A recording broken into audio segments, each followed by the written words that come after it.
El siguiente programa es una producción de la Facultad de Ciencias Económicas y Empresariales, Economía y Negocios. Iniciamos el 2024 con el programa de Economía y Negocios, hablando sobre lo que es la economía boliviana y sus escenarios para este nuevo año. Agradecemos a la Facultad de Ciencias Económicas y Empresariales, la Universidad Autónoma Gabriel G. Moreno y al Canal 11 Televisión Universitaria por apoyar y difundir este programa. Recordemos que el propósito de Economía y Negocios es abordar temas relacionados con la economía, con la sociedad y su funcionamiento. Vamos a tener una entrevista especial, vamos a estar con Jaime Dunn y vamos a estar con José Gabriel Espinosa, dos analistas económicos bastante reconocidos en nuestro país. Mencionado previamente, estamos iniciando el 2024 con invitados de lujo. Estamos con Jaime Dunn y con José Gabriel Espinosa, hablando sobre lo que es las perspectivas de la economía boliviana en el 2024. Jaime, queremos darle un cordial saludo, de igual manera a José Gabriel. Gracias, Roger. Un gusto estar contigo y con Jaime, evidentemente. El gusto para mí estar contigo y con Gabriel, por supuesto, siempre un honor.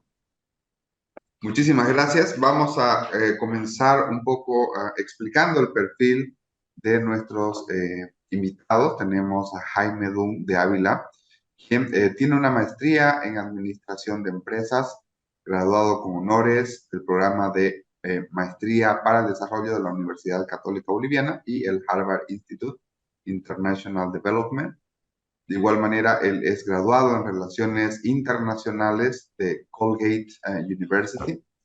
Y bueno, su trayectoria básicamente se ha desempeñado en el área financiera, en bolsas de valor. Por ejemplo, fue operador de la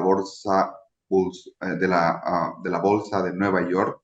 De igual manera, ha tenido otros cargos en asesorías, en temas de titularización, en temas de consultorías y asesoramiento en mercado de valores, entre otros trabajos importantes en el ámbito financiero. De igual manera estamos con José Gabriel Espinosa Yáñez, quien es economista por la Universidad Católica Boliviana con una maestría en desarrollo económico. Fue consultor en el sector privado, también ha sido director del Banco Central de Bolivia y se ha desempeñado dentro de la Confederación de Empresarios Privados de Bolivia, Cámara Nacional de Comercio y asesoría de la Cámara Nacional de Industria.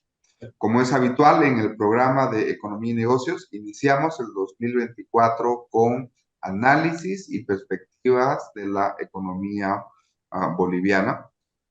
Tenemos, como habíamos mencionado, dos analistas económicos de alto prestigio en nuestra conversación, para lo cual estaremos analizando diversas perspectivas, el entorno internacional, el contexto actual, los sectores de la economía y finalmente algunos escenarios y sobre todo perspectivas, ¿no? En tal sentido, queremos comenzar nuestra entrevista de hoy con nuestro invitado Jaime. Básicamente, si queremos explicar en caso del contexto internacional, ¿cuál ha sido el desempeño reciente que hemos tenido de la economía mundial y sobre todo de los mercados financieros en el 2023? Bueno, sabemos que es una pregunta bastante compleja, ¿no? Pero ¿qué nos depararía para el 2024 desde una perspectiva del contexto internacional? Gracias nuevamente. Mira, lo que te podría decir es que en el contexto internacional, tanto para el 2023 y entramos el 2024 con una situación compleja. Todos sabemos que el COVID ha terminado para las personas, pero no para los países, diría yo, especialmente los países más desarrollados. Todavía se han puesto el barbijo y lo tienen todavía reflejado el barbijo como tasas de intereses altas, ¿no es cierto? La inflación sigue siendo un problema, la inflación no ha bajado al ritmo que se esperaba que vaya a bajar Y eso pues ha llevado a una situación donde, repito, por esta inflación alta que todavía tienes en muchos países, no nos olvidemos que los países más avanzados el objetivo es llegar a un 2% de inflación, pero tú tienes países como el Reino Unido casi al 5%, Estados Unidos casi al 3,5%, y también en América Latina el objetivo de inflación es del 3%, y desde Colombia, que lo tiene alrededor del 10%, Chile alrededor del 5%. Eso ha hecho, por supuesto, que siga todavía una política monetaria muy restrictiva, con tasas de interés sobre el 4,5%, 5%, 5,5% en los Estados Unidos, y se espera que esta política restrictiva vaya a continuar todavía a lo largo del año 25 y el año 2026 inclusive, ¿no? Entonces, las economías obviamente por esta política tienen un crecimiento lento, y una de las cosas que preocupa cuando entramos al 2024 desde el punto de vista de la economía mundial, más allá del hecho que las economías están lentas, es que hay posibilidades de entrar en recesión, y eso se le suma, recesión especialmente en la zona euro.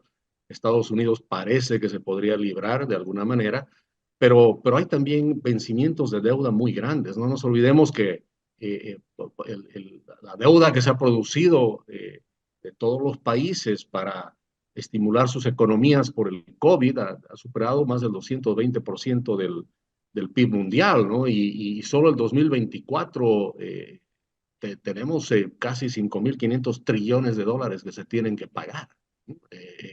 Solo el 2024, como te digo, el 2025 es una cifra más o menos similar. Entonces, el 2024 va a ser un año donde las economías mundiales van a estar justamente pagando deudas más que invirtiendo, ¿no? Y a eso sumarle la guerra en Ucrania, las tensiones que tienes entre China y Taiwán, y el señor amigo de Corea del Norte, amigo del eje del mal, que está buscando algún enemigo porque quiere algo también quiere salir en la prensa en algún momento, me imagino, ¿no es cierto? Está buscando pelea con alguien.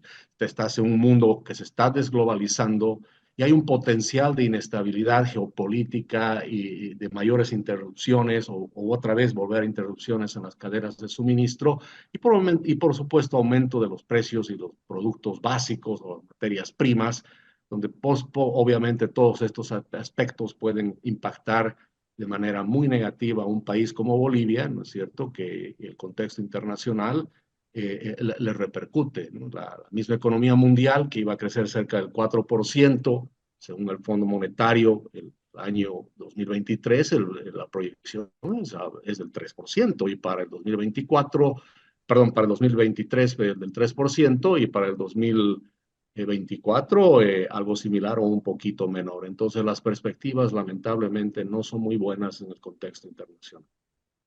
Perfecto, Jaime. Muchísimas gracias. Todo ese contexto internacional donde, bueno, inicialmente se pensaba de que podría ser un escenario en el cual las tasas de interés a nivel mundial, ¿no? Porque hemos tenido 2021, 2022 un contexto de inflación global. A pensar de que la inflación se estaba controlando, estaba disminuyendo, las tasas de interés iban a caer, pero en ese sentido todavía se va a prolongar aún más, ¿no es cierto?, este concepto de tasas de interés. Correcto. Desde la perspectiva de la economía nacional, queríamos preguntarle a José Gabriel, ¿cuál ha sido el desempeño de la economía boliviana como un diagnóstico digámoslo así, en un periodo post-pandemia, ¿no? La Organización Mundial de la Salud ya ha dicho que la pandemia ha finalizado, aunque, como decía Jaime, no hay que sacarse todavía el barbijo. ¿Cuáles son los resultados de la recuperación, de la reactivación económica en el contexto reciente? ¿Cómo han desempeñado los diversos sectores económicos en la economía nacional? Bueno, a ver, la pandemia lo que vino a traer a la economía boliviana fue un periodo de un waiver, una suspensión de lo que estaba sucediendo en el ciclo normal de la economía. La economía boliviana ya desde el 2015 venía desacelerándose paulatinamente, venía agotando reservas, venía encontrando límites de endeudamiento, no solamente en el caso del gobierno, sino también de las empresas y las familias. Y todo eso se suspende el 2021. Se inicia una etapa de altísimo endeudamiento necesario en alguna medida, se inicia una etapa de gran gasto público también y las familias, aquellas que estaban asalariadas, pues logran recomponer sus ingresos, perdón, sus ahorros básicamente porque su gasto cae fuertemente. El 2021, como producto de la salida de o la reactivación de las cadenas productivas, pues los precios de las materias primas se mantienen muy altos, lo cual beneficia a la economía boliviana. El 2022, la invasión rusa a Ucrania todavía empuja más los precios de estas materias primas, principalmente los alimentos y de la energía. Y eso obviamente genera 2 años muy distintos a lo que venía siendo la dinámica previa a la pandemia. Esa dinámica previa se termina el 2023. El año pasado fue un año en el que volvimos a la realidad en la que nosotros estábamos antes de la pandemia. ¿Qué es esa realidad? Es una economía con una fase de agotamiento muy pronunciada en todos los sectores exportadores, en todo el sector transable, que es el responsable de la generación de divisas. En contrapunto, el consumo, que es la base sobre la cual se está sosteniendo la escasa dinámica económica que hemos visto en el 2023, pues es un consumo que demanda mucho de reservas, gran parte de este consumo demanda importaciones y por lo tanto el agotamiento se ha seguido manteniendo. A eso hay que sumarle que los conflictos políticos han empezado a hacer mella ya de una manera mucho más presente en la economía. No olvidemos que el presupuesto general del Estado no ha sido aprobado en la Asamblea y esto tiene que ver básicamente con esta pugna política que tiene el gobierno al interior del MAS.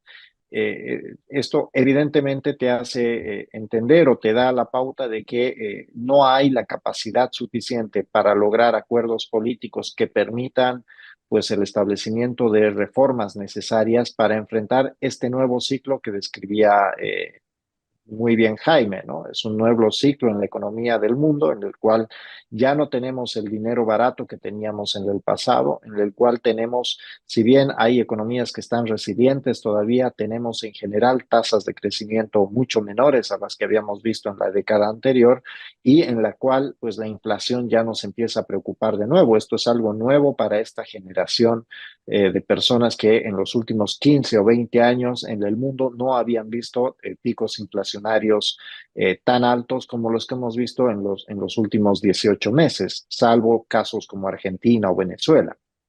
Entonces, en ese sentido, el año 2023 para la economía boliviana y para varios sectores de la economía, principalmente relacionados al consumo, ha sido bastante malo por todas las restricciones que hemos enfrentado y las imposibilidades de tomar medidas adecuadas para enfrentar estas restricciones, tanto por la pugna política como también por la ceguera ideológica. Sabemos que hay un factor ideológico que impide hacer cambios en la dirección que necesitamos.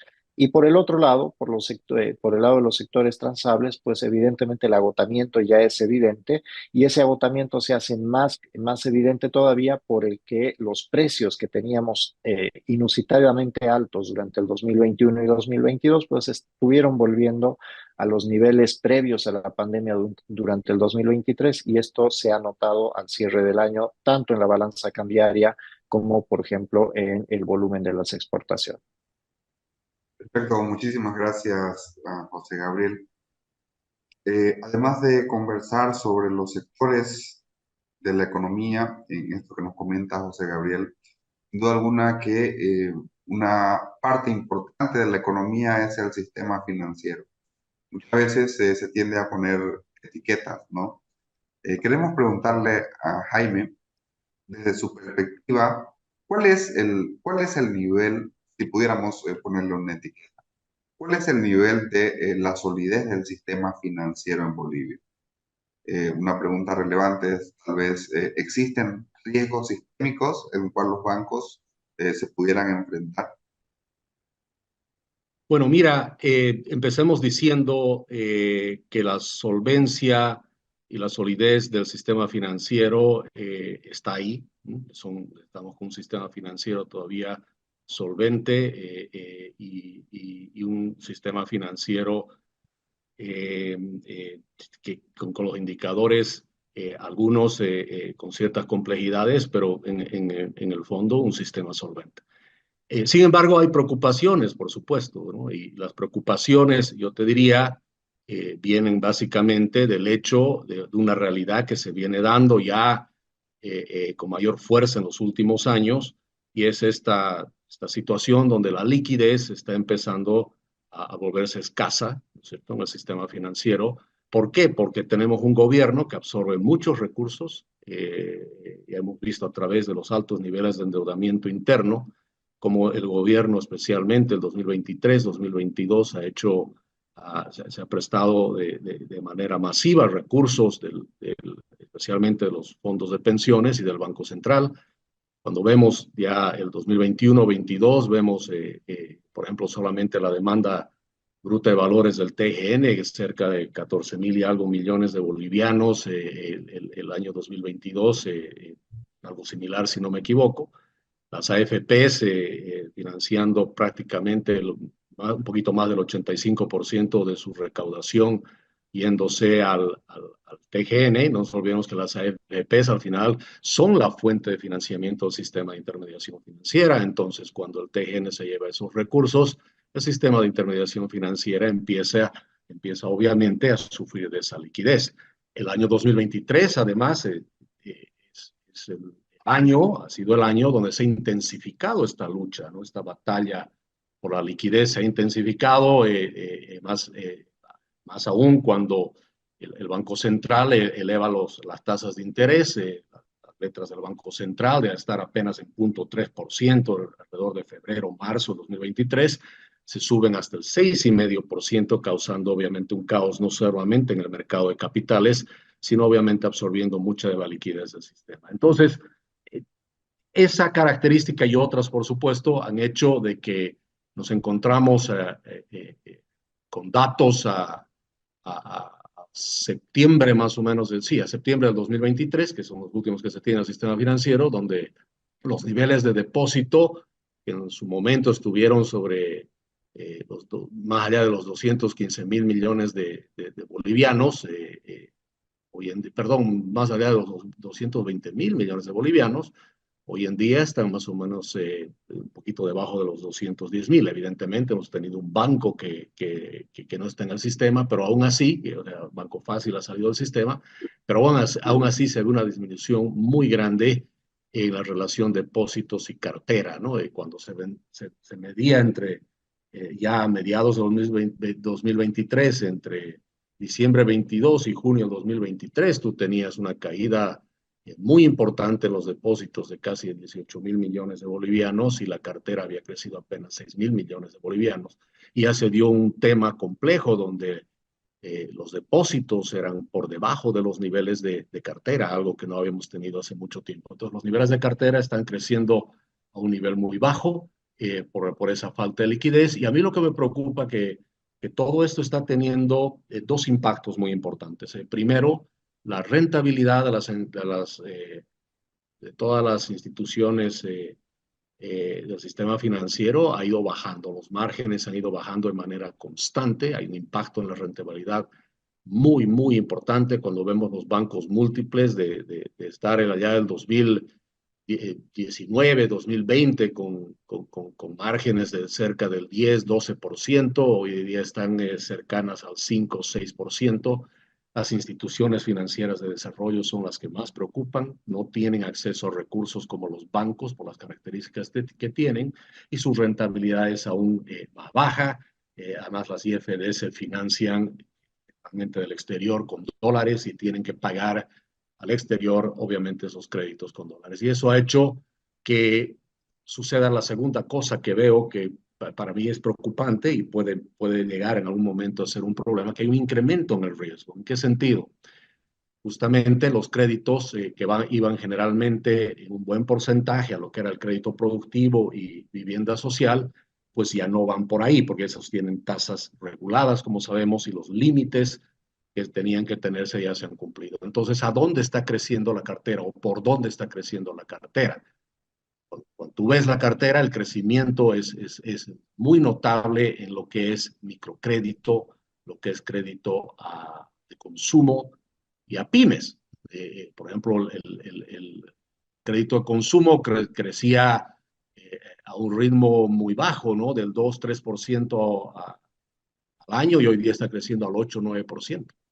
El microcrédito también está sucediendo exactamente lo mismo, es decir, los bancos en busca de rentabilidad se están enfocando a créditos que son más riesgosos, y obviamente eso incrementa el riesgo en todo el sistema de intermediación financiera. Es más, cuando tú ves los desembolsos de la cartera de crédito que se han hecho hasta septiembre del 2023, cantidad de créditos, prácticamente 40% se ha ido a microcrédito, por ejemplo, ¿no? Del sistema de intermediación financiera. Y eso nos lleva a un tema que, aunque lo dejo al último, no deja de ser importante: el incremento de la mora. La mora, de manera sostenible, está creciendo desde menos del 1.5% en 2021, 2022 al 2.2, 2.5, 23, y a marzo 23, junio, julio ya cerca al 2.8, a septiembre estamos al 2.9, y evidentemente, aunque la cartera diferida, mucha de esa ya no está en esa calidad, ¿no es cierto? Los casi 20.000 millones, hay más o menos 6.000 millones todavía diferidos, pero ese sinceramiento de cartera también se está traduciendo en un incremento de la mora. Entonces, es decir, el sistema financiero es solvente, todavía tiene indicadores de alguna manera buenos, pero cada vez se van deteriorando y hay que estar muy alertas y muy atentos a lo que pueda suceder. Perfecto, perfecto, Jaime. José Gabriel, bueno, aquí Jaime nos estaba mencionando ya digamos, como alguna alerta a nivel de lo que está sucediendo en la economía boliviana, especialmente desde la mora en las entidades financieras. Y bueno, hemos visto de que las agencias calificadoras de riesgo internacional han venido haciendo ajustes a la baja, obviamente, a la calificación de riesgo. Desde su perspectiva, ¿cuál cree que son los grandes problemas que están originando los desequilibrios en la economía nacional o que han venido eh, causando, por ejemplo, la situación actual, ¿no? De escasez ya crónica de divisas o reservas internacionales? Bueno, como bien se plantea, hay una diferencia entre el origen de los problemas y los efectos. La escasez de dólares es el efecto de un desequilibrio crónico entre ingresos y egresos. Bolivia consistentemente ha tenido menos ingresos que gastos en los últimos al menos 11 años, y por lo tanto esto se ha reflejado en un agotamiento de las reservas. No hablo solamente del Banco Central y el sector público, sino que también hablo de las empresas y las familias. Si uno mira lo que ha estado pasando en los últimos años, gran parte del gasto de las familias y de las empresas se ha venido manteniendo a partir de endeudamiento. Este endeudamiento, como bien decía Jaime, hace un par de años crecía a tasas considerablemente altas, y esto obviamente permitía sostener este consumo excesivo respecto a la producción total de Bolivia.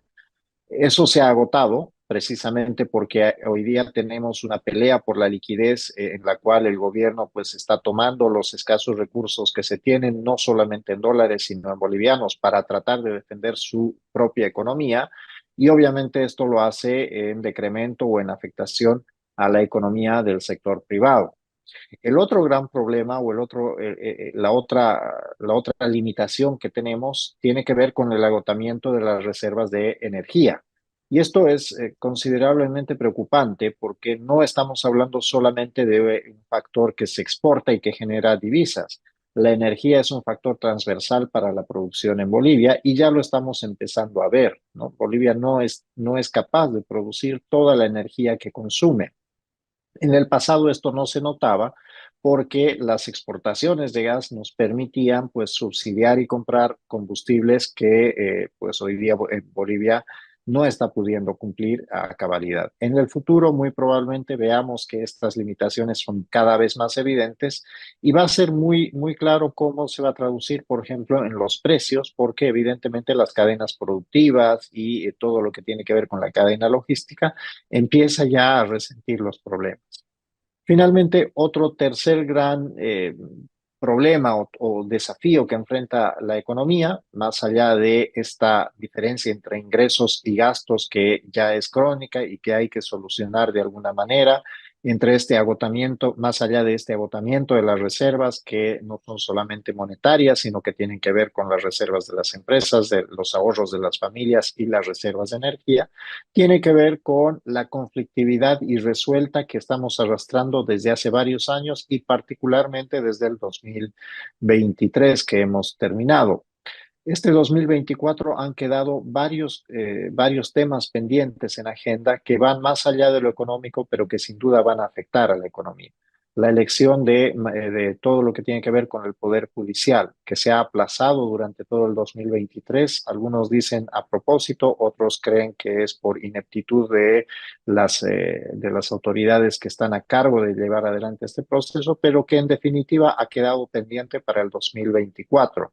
Esto genera una tensión política que se agrega, por ejemplo, a la incapacidad de lograr acuerdos en el Congreso y, por lo tanto, a la incapacidad de llevar adelante reformas estructurales. A eso hay que agregarle otro elemento que se ha pateado desde hace varios años ya, que es el censo y que evidentemente viene vinculado a una disputa distributiva, no solamente de recursos económicos, sino también de representación política. Entonces, el tercer gran limitante o el tercer gran problema que va a tener Bolivia durante el 2024 tiene que ver con esta conflictividad dilatada, diferida en el tiempo y que se ha acumulado en un periodo que además da inicio a la etapa electoral.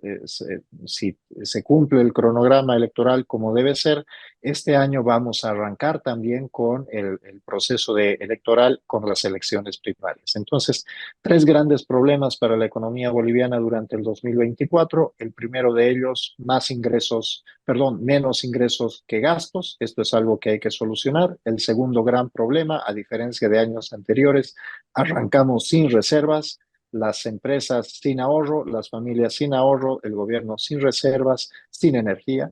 Y además de eso, un tercer gran problema, la conflictividad irresuelta en otros ámbitos políticos y sociales que seguramente van a dificultar el normal desenvolvimiento de la economía durante este año.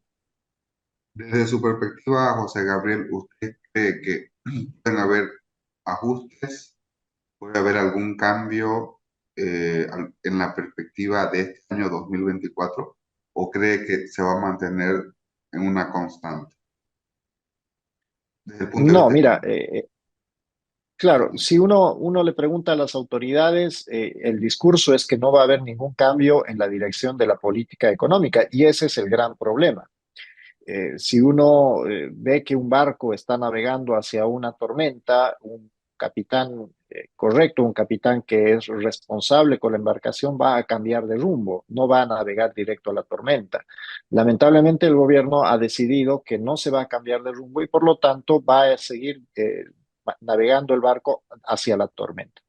¿Por dónde van a venir los cambios? Van a venir los cambios entonces para la tripulación, para el marinero, para las personas que están adentro del barco, que pasan de estar en un mar relativamente tranquilo a un mar totalmente picado, con muchas dificultades, con mucho movimiento, con mucha agitación.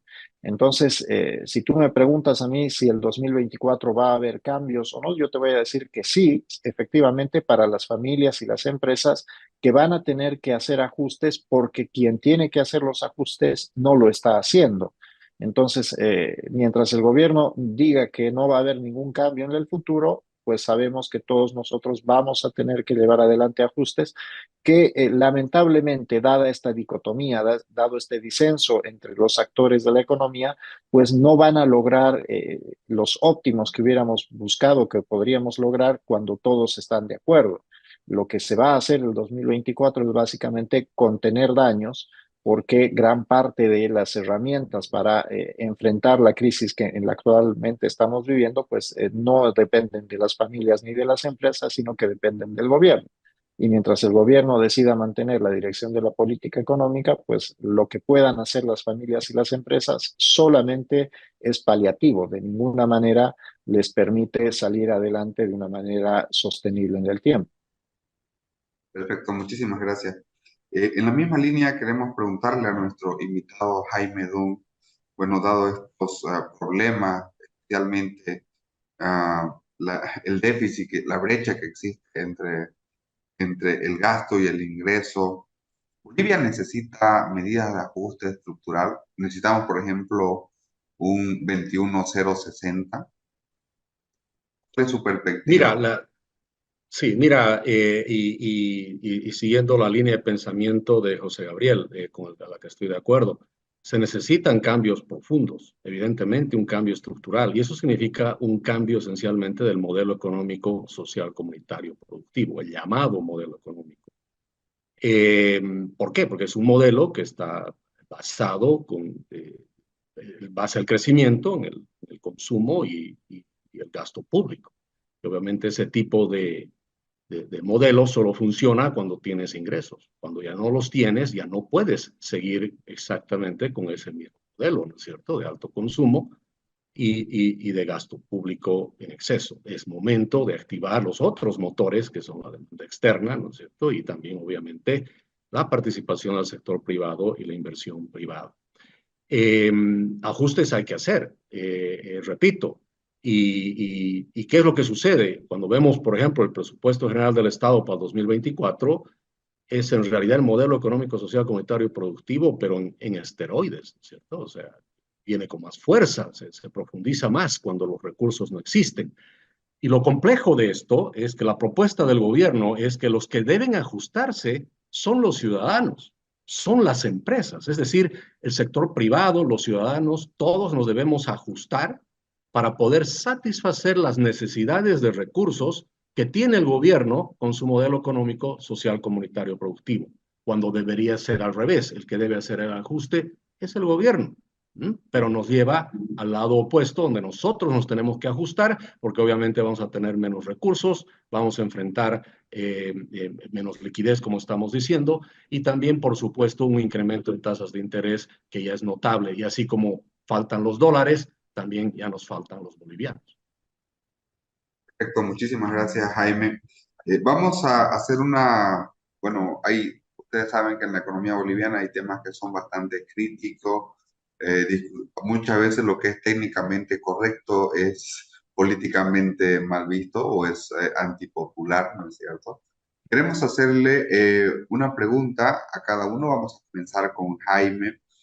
Ah, en relación con la economía boliviana, muchas veces se discute si las medidas que se deben aplicar son de ajuste rápido, de shock, como le llaman, o debe realizarse algún tipo de gradualismo o ajuste gradual, o inclusive en otros casos, con la política del gobierno, ¿no es cierto? Como decía José Gabriel, mejor no hacer nada, la política económica no se mueve, ¿no? En ese sentido, le vamos a preguntar a cada uno de ustedes temas específicos. Vamos a comenzar con Jaime, después con José Gabriel, y que sea una respuesta corta, si sería una medida de shock, un ajuste gradual o no hacer nada. Entonces, comenzamos con Jaime. El tema del tipo de cambio. ¿Cuál es su perspectiva sobre el tipo de cambio? Un tipo de Mira, cambio yo fijo. soy de la opinión que el tipo de cambio tiene que mantenerse fijo, pero lo que sí, claramente, ya el mercado, ¿no es cierto?, nos ha dado una señal que el tipo de cambio no puede permanecer fijo al nivel que está. Se va a necesitar un nuevo nivel de ajuste, pero mantenerse fijo. Y lo importante es que para que se mantenga fijo, ¿y por qué es importante que se mantenga fijo? No solamente por la estabilidad de precios, sino también para dar más confianza a los inversores, simplificar el comercio internacional, prevenir crisis justamente bancarias, pero lo más importante, una disciplina y política monetaria que es fundamental para mantener el tipo de cambio fijo. El problema es que Bolivia tiene un tipo de cambio fijo con un gobierno que no tiene la disciplina en la política monetaria como debería de ser. Perfecto. José Gabriel, subvención de combustibles. Es necesario salir de este esquema que, dicho sea de paso, se ha implementado ya en la época de las dictaduras. La última vez que se modifica el precio de los hidrocarburos exitosamente fue el 2005, así que esto no es una política actual, sino que es una política ya que ha cumplido un ciclo bastante largo en la economía boliviana. Pero lamento decir que a esta altura no solamente quitar la subvención es necesario, lamentablemente no es suficiente. Hay que hacer el origen del gran problema, insisto, tiene que ver con este desbalance entre ingresos y gastos y más allá del sinceramiento de precios en los combustibles necesarios, hay que también hacer algunos ajustes para tratar de reequilibrar esta ecuación entre ingreso y gasto que va mucho más allá de la subvención de los combustibles. Perfecto, muy bien. Jaime, libre comercio, legalización o lucha contra el contrabando. Bueno, en realidad hay que dinamitar la aduana, diría yo. ¿Y a qué me refiero? Eh, eh, no existe realmente una lucha frontal y decisiva y el gobierno tiene la voluntad de luchar contra el contrabando, porque se ha vuelto de alguna manera como un instrumento de política económica o fiscal, no sé qué llamarla, porque el contrabando ayuda obviamente a mantener los precios bajos y lo que está sucediendo más bien es que, repito, no existe tal lucha contra el contrabando. Es más bien una fuente de corrupción, se nos dice que la aduana tiene como misión el proteger las industrias nacionales, pues no protege ninguna. Dice que es un medio de recaudación, pues los niveles de recaudación de la aduana han sido exactamente los mismos 2.000 millones más o menos de dólares desde el año 2017, no han cambiado a pesar que la economía ha crecido.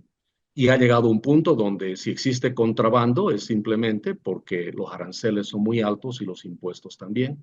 Y hay que empezar en realidad, cuando yo digo dinamitar la aduana, no significa legalizar el contrabando, simplemente significa bajar aranceles e impuestos y acercarnos más a un tema de libre comercio. Y deberíamos empezar, por ejemplo, con liberar las exportaciones, porque cuando no solo hay que hablar de importaciones, sino de exportaciones. Hay que liberar las exportaciones, quitar los cupos a las exportaciones y es también fundamental que empecemos también a tener libre importación, por ejemplo, de combustibles. Podría ser algo muy interesante para ayudar a resolver el problema de la subvención. El que quiera pagar más, pues que lo pague. Evidentemente, habrá que ver el tema de la provisión de dólares, pero creo que el tener la aduana tal como está no ha funcionado. No ha funcionado desde 1825.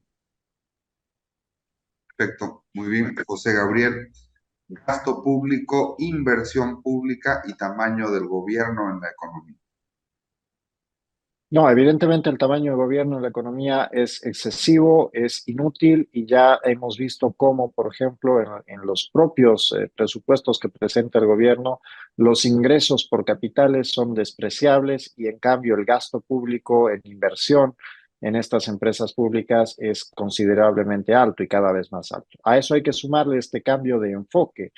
Si en el pasado veíamos un gobierno que trataba de crear grandes elefantes blancos, hoy día tenemos un gobierno pyme, ¿no? Donde planifica la intervención estatal a través de 150, 200, 300 empresas o microempresas públicas, donde, por ejemplo, la gobernanza es prácticamente imposible de seguir bajo un esquema adecuado de control público y social. Entonces, en ese sentido, si el anterior esquema de inversión pública, perdón, era malo, el actual esquema que plantea el presidente Arce es definitivamente peor. En el caso del gasto público, tanto en los servicios de salud, educación, infraestructura, creo que más allá de hacer un corte o un recorte al estilo motosierra, que evidentemente no sería útil, lo que hay que hacer es dividir el gasto público hacia o llevarlo hacia los niveles que efectivamente prestan estos servicios. Hay que descentralizar el gasto público en aquellos sectores donde efectivamente es necesario y como te digo, están relacionados tanto a la salud y a la educación. Es decir, gran parte de ese presupuesto que se consume en La Paz y que es manejado por 3 o 4 funcionarios públicos debería irse hacia los municipios y gobernaciones, que son los niveles más próximos a la población y donde la población puede ejercer mayor control. Muchísimas gracias, José Gabriel. Terminamos con Jaime y luego con José Gabriel nuevamente. Jaime, empresas públicas, y terminamos con José Gabriel con legalización de las drogas. Bueno, mira, empresas públicas es un tema también muy importante y muy complejo, ¿no? A ver, y empiezo diciendo lo siguiente.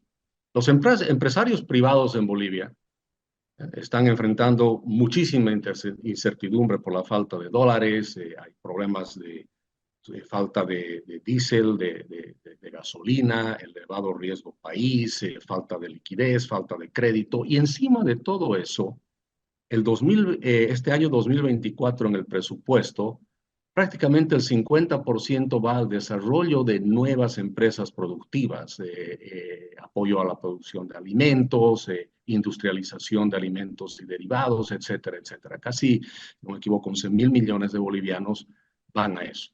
¿Y por qué lo menciono? Porque el gobierno se está metiendo en el tema de fertilizantes, de agroinsumos, de bioinsumos, se está metiendo y ampliando los temas de papel, de cartón, se está metiendo en la industria farmacéutica, es decir, estas 150 empresas, si no me equivoco, que se quieren crear en 2023, básicamente van a copar todas las industrias donde hay presencia del sector privado.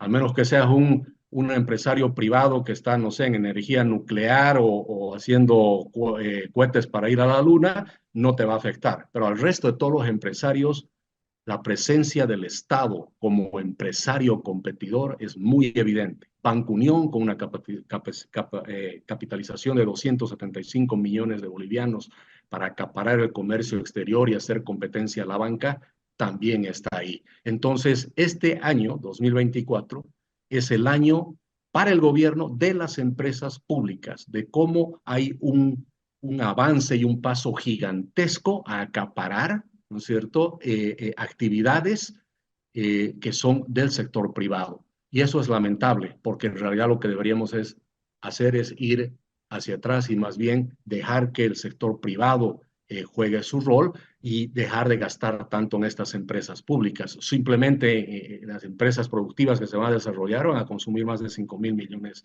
de bolivianos, y en producción de alimentos hay como 4.000 millones de bolivianos más que se van a invertir, y en derivados de alimentos otros 1.000 millones. Entonces estás hablando de 10.000 millones de bolivianos que en vez de ir al sector privado, se van a ir al gobierno, y eso es una barbaridad. Perfecto, gracias, Jaime. José Gabriel. Bueno, está claro que la lucha contra las drogas en el formato actual ha fracasado, no solamente en Bolivia, sino en el mundo entero. La legalización completa de las drogas tampoco ha mostrado resultados positivos allá en los pocos lugares que se ha implementado, pero sí está claro que la legalización de las drogas blandas, por ejemplo, el caso de la marihuana y demás, después de eh, consensos con la sociedad que son ampliamente logrables, pues permite liberar un poco esta tensión que existe entre la restricción completa y la prohibición completa y o la liberalización completa. Dicho eso, está claro que esto tiene que venir de la mano de una concientización y de un cambio de enfoque de la propia sociedad. Cada uno es responsable de lo que hace y obviamente cada acto o cada libertad que obtiene también viene de la mano con una responsabilidad. Entonces, en ese sentido, la liberalización de las drogas debería implicar también la claridad sobre la responsabilidad individual que cada uno tiene sobre los efectos que tiene al consumir cualquier tipo de droga, no solamente aquellas que hoy día están prohibidas, sino las que también están permitidas hoy día, como el alcohol, por ejemplo. Muchísimas gracias. El tiempo nos quedó demasiado corto. Teníamos muchísimas más preguntas para revisarle. Antes de despedirnos, queremos preguntarle a Jaime Dunn y a José Gabriel Espinosa, muy brevemente, Bueno, hay cosas que obviamente están al alcance de los ciudadanos, ¿no? Como padre de familia, como inversor o empresario, ¿cuál es la recomendación general que debemos tener o debemos o podemos realizar para este 2024? ¿Por qué les digo esto? Porque muchas veces hay un escenario de incertidumbre, la gran decisión si soy inversor, ¿invierto ahora o no invierto? ¿No? Entonces, si tengo mi empresa, ¿cuál sería la recomendación que podríamos darle a los agentes económicos para este 2024? Bueno, si me permites ir Sí, por favor. primero, yo creo que la primera recomendación es no hagas lo que hace el gobierno. Eh, no gastes más allá de tus posibilidades. Y sí, como empresa, este es el momento donde el tener claramente acceso a liquidez y crédito es fundamental. Yo creo que el trabajo que están haciendo los empresarios en este momento, justamente para que el gobierno pueda satisfacer sus necesidades, es inmenso. Me refiero, están con bajo acceso a crédito, pagando tasas de interés más altos y tratando de sobrevivir, márgenes más comprimidos, es decir, ganancias más bajas y encima tratando de mantener a los empleados. Creo que el esfuerzo de los empresarios es tremendamente grande y es un momento donde creo que la liquidez es oro, el acceder al crédito es fundamental. Quien tiene acceso al crédito es una especie casi en extinción, yo creo, en Bolivia, y se vienen momentos y tiempos obviamente más complejos. Perfecto. José Gabriel. A ver, creo que toda crisis es una oportunidad. Hay que entender que no, en los momentos cuando hay estabilidad o calma en la economía, la gente tiende a ver la multiplicidad de opciones de una manera más clara. Lamentablemente, cuando entramos en crisis, tendemos a posicionarnos en una situación dicotómica. O a mí no me afecta para nada o el mundo se va a terminar mañana. Creo que hay que escapar, en primer lugar, de esa forma de pensar. Tanto en crisis como en épocas calmas, siempre hay muchas opciones sobre la mesa.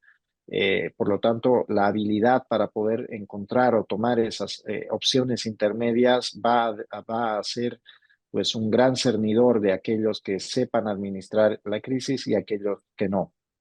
Dicho eso, hay un pensador económico, Joseph Schumpeter, que hablaba de la destrucción creativa. En épocas de crisis también se saca uno de encima, la economía se saca de encima aquellos proyectos ineficientes, aquellos malos administradores, aquellos que apostaron por aquellos sectores o aquellos emprendimientos que no son rentables. Y se quedan los que son verdaderamente fuertes y competitivos. Y esto hoy en día en una economía donde las ideas y el capital humano es cada vez más relevante, pues se basa principalmente en la habilidad de quien está gestionando ese emprendimiento. Entonces, este es un excelente momento para ir viendo las oportunidades de crecimiento de la empresa, como siempre, obviamente, preservando el núcleo de negocio, pero entendiendo que el principal activo de las empresas son las personas, es el capital humano, es el valor que han ido formando en el tiempo, en las ideas y en la cabeza de la gente que tienen a su disposición. Por lo tanto, hay que reforzar ahí, ¿no? Lo físico, el ladrillo, la máquina, el material, eso probablemente este año no vaya a crecer y el año que viene tampoco, pero donde sí tenemos que apostar es en la habilidad de las personas. Finalmente, un dicho que utilizamos mucho en nuestras presentaciones al sector empresarial, y es el hecho de que no hay un marinero bueno que no se haya hecho en mar picado. Todos los buenos marineros se hacen buenos cuando el mar está picado. En mar calmo cualquiera puede navegar. Entonces, en ese sentido, lo que se viene en los próximos años es un momento de separación de los buenos marineros de aquellos que no saben navegar en mares picados. Y eso obviamente va a ser bueno para aquellos que se vayan preparando desde ahora. No se dejen estar, prepárense y de nuevo refuercen la parte gerencial, la parte capital humano que tienen en la empresa y también en la familia, ¿no? Apostar en la familia por aquel que genera valor. Muchísimas gracias. Queremos agradecerle a Jaime Dum, José Gabriel Espinosa por sus valiosos comentarios y bueno, no, también hacerles llegar un agradecimiento aparte por parte de la Facultad de Ciencias Económicas y Empresariales. Este es un programa de la Facultad y de la Universidad Autónoma Gabriel René Moreno. Y desde luego también invitarlos para conversar sobre otros temas de la economía, de las finanzas, en el programa de Economía y Negocios en un futuro cercano. Gracias a ti, Alejandro. Un saludo cordial. Gabriel, buenas noches. Como siempre, ha sido un gusto estar con ustedes. Un saludo muy grato. Muchísimas gracias. Esta fue nuestra entrevista principal conversando sobre escenarios y perspectivas de la economía boliviana en el 2024. En tal sentido, vamos a ir con nuestros anuncios institucionales y continuamos con más del programa de Economía y Negocios.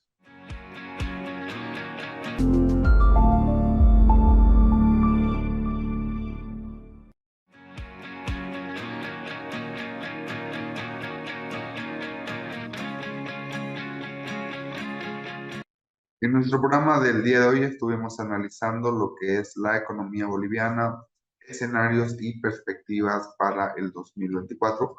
Partimos de un contexto internacional donde sin duda alguna en el 2024 hay una probabilidad de que exista recesión, especialmente en países europeos.